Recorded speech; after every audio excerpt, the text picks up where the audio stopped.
Mhm. I also started to realize like the most important part of any type of family heritage, in my opinion, is the story itself. It's not having the book. The book is a luxury, but the actual story themselves in a concrete form, which doesn't need to be a book.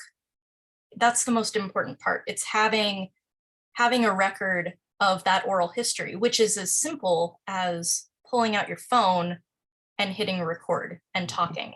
Mhm. It does not have to be some elaborate, expensive thing. People can do this themselves. I encourage people to do it themselves.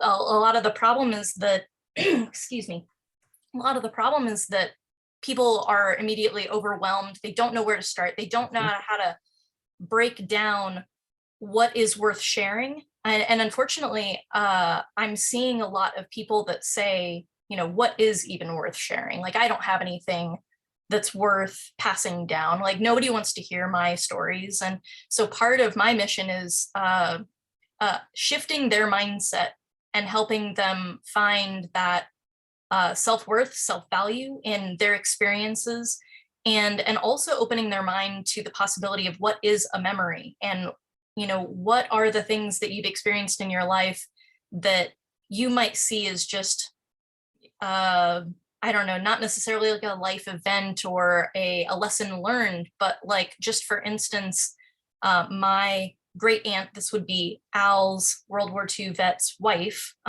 She was a nurse back in, I think it would have been the 50s, I want to say. I could be wrong on that timeline, but she'll tell stories about being a nurse before there was penicillin.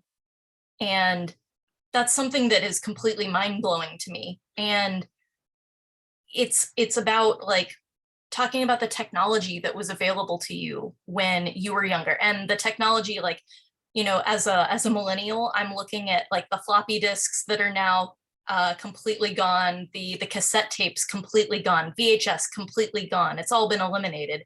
And I know that there were other forms that came like before me that like older generations are going like, you don't even know the half of it.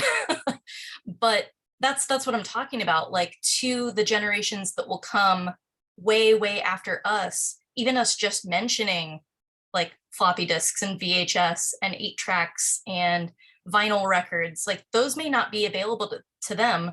And it may be fascinating to them in the future to hear the stories of, oh, they used to have these, computer screens, like how how quaint.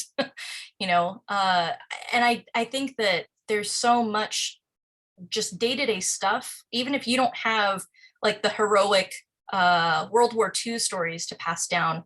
I believe that every single person, even children, have stories that are worth recording and worth sharing.